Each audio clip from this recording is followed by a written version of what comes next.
So I want to talk about my book, Rise from Darkness, Who Are They and Why I Wrote It. The true reason why I wrote it. And I started writing it in actually on August 5th of 2018. And the direction it went in took a slight bit of a change because of the PSYOP, COVID 1984.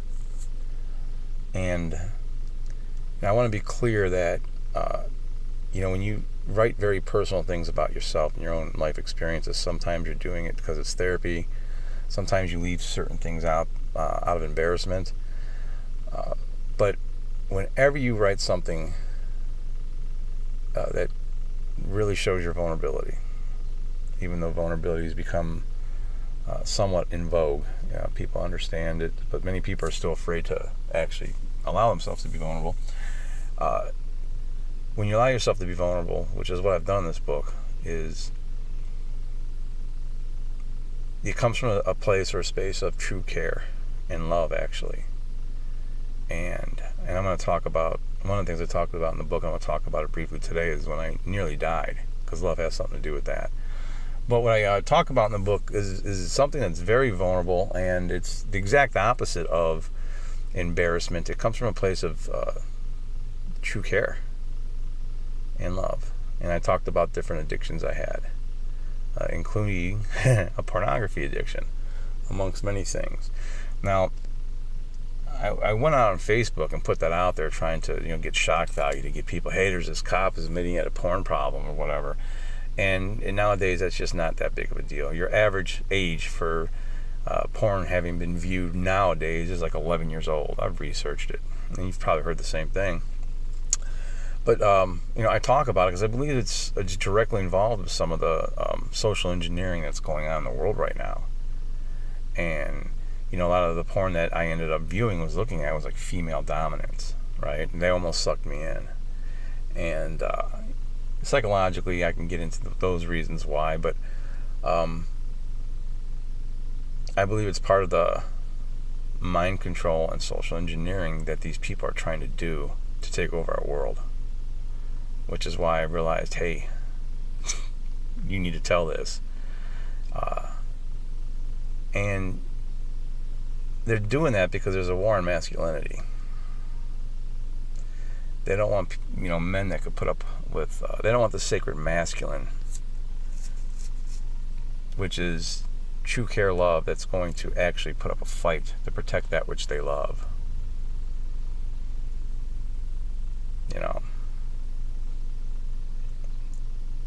You should have seen how I used to clean and wax my Camaro back about 10 years ago, and I had a midlife crisis. I cared about it. You should see how I clean my guns, how I teach martial arts. These are all things I love and care about. And I would live for and die for the women in my life. I'm going to get by the what I would call the subjectification of people in porn, because there's porn out there that's it's not victimizing anybody, and I wasn't watching anything that was victimizing anybody. So from a certain standpoint, I was objectively okay under natural law. Subjectively, in my own morals, I really wasn't. And with part of the social engineering, these people are trying to mind control us. The deep state lost their war in the 80s, man. They lost. The bad guys lost. They learned from their mistakes, and they spent all the 90s and 2000s trying to socially engineer us. Part of that was done through sitcoms where dad's the goofball. Mom's always a smart, tough, strong one who knows what she's doing. And then they start changing the same thing with pornography, and we see the same thing going on, trying to get women to compete against men in combat sports. Okay? In my book, I talk about how my father was actually a homosexual, and he lived most of his life in internalized toxic shame. I talk about the difference between the human condition and human nature. Human nature is, we're born with a blank slate. There is no original sin. That's something religions try and tell you to shame you from the beginning. And see, part of human condition has always been one of slavery and one of internalized, weaponized toxic shame. So this is my message, some of the message in my book, and how natural law wraps up into all this, and where you can go to learn a lot about what's going on in the world. That's in my book also. So I want to be completely honest about what this book's about. In this book I also talk about how I overcame shame, how I got over addictions and bad habits. What I don't talk about in this book is the relapse that I had, but I'll talk about that in my next book. And that's okay. That's honesty. So, a lot of the stuff that I was seeing, and it also had a lot of satanic symbolisms. Okay? And that's what I'll leave you at that as far as the book's concerned. It's well worth the read. My first book, Violence and Ego, is all about violence and ego. It's all about self-defense and the need for the cessation of ego. That need for the cessation of ego, or that controlling of the ego, is what led me to have the courage to write the second book. And it's also what's leading me to be completely honest now. What's going on in the world is bullshit. I've had psyops work against me. I've served my country. I was a United States Marine during the first Gulf War. I was trained in, we all get basic training in what psyops and propaganda is. It's military. I was infantry, and I was stationed at the U.S. Naval Academy Security Forces. I was trained surveillance and counter-surveillance. I never deployed. Thank goodness I've never murdered somebody in the line of duty for any of the order following jobs I've had. I never was put in a situation. I usually was able to talk people out of stuff. In fact, as a cop, I considered myself a peacekeeper. I besides the very beginning, I wouldn't write little tickets on people. I wasn't trying to mess with people, and I'd get in trouble for that. They wanted me to write tickets. There is a quota. They do want you writing tickets because it's a money-making mechanism. And anyone who says there isn't is fucking full of shit. They're lying to you. They want you to make money for the city, especially when you work for littler cities. There's a lot of stories I could tell. I'm not going to get up here as a former order follower and virtue signal. Okay, I can objectively say in that line of work, I was immoral because of what I understand it to support now. It supports something bad. No human being under nature's creator has a right to control or tell another human being what to do. I talk about that between both these books.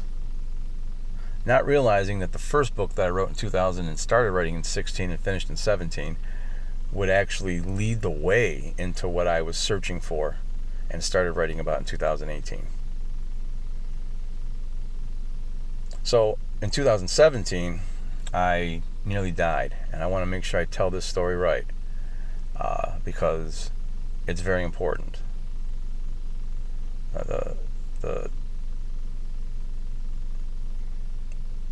The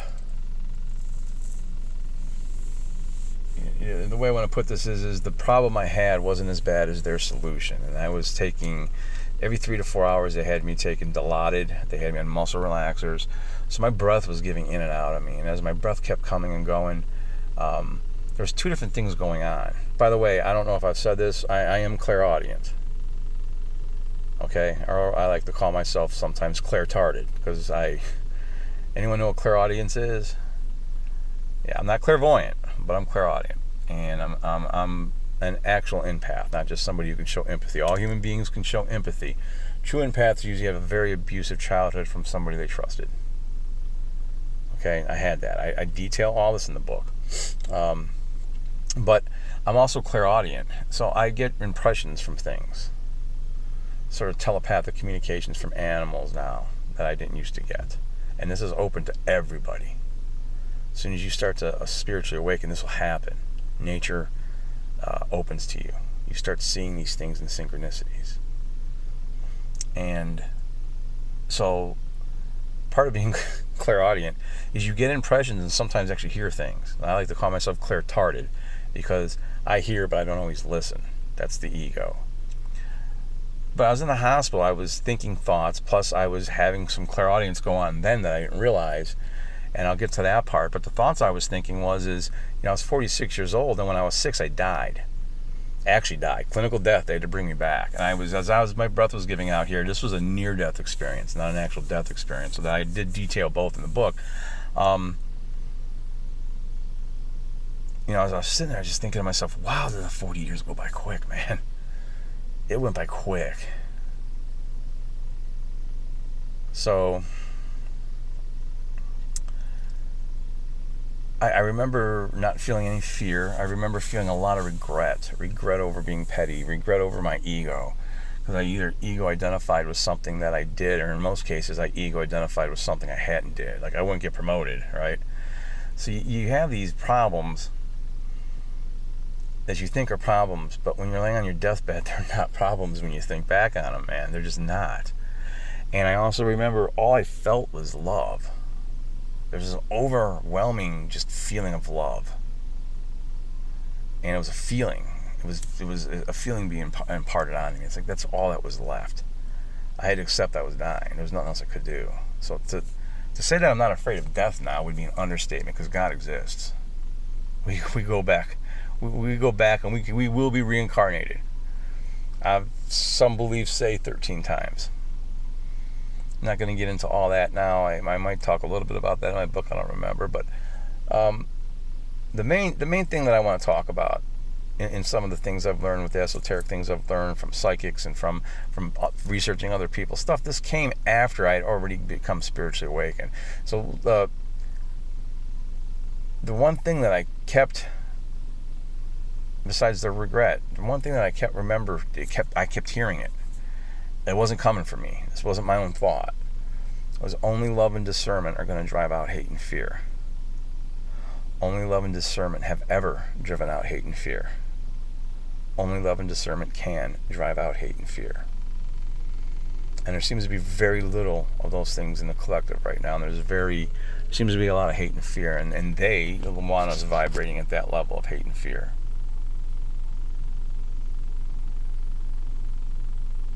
Okay. And I remember I was telling a very young conscious man I don't think I met on accident, who helps me with my school. He's actually part owner. I didn't meet him by accident. Don't think just because you're older you can't learn something from someone much younger. I've learned a lot from him. He learned a lot from me, Always been honest with him. He's always been honest with me. But I remember this is when we first met. I give people permission to be their authentic selves. So he was being, and he asked me, he's like, did you ever regret love? And without hesitating, I told him, no, I regretted not loving more.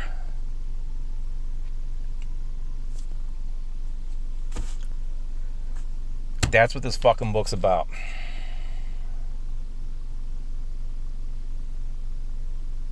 And I talk about the supernatural signs that I've seen and witnessed that can tell you God exists, God with a capital G. And they were supernatural, and I now call them simply natural. Because I want you to keep in mind, science is nothing more than a term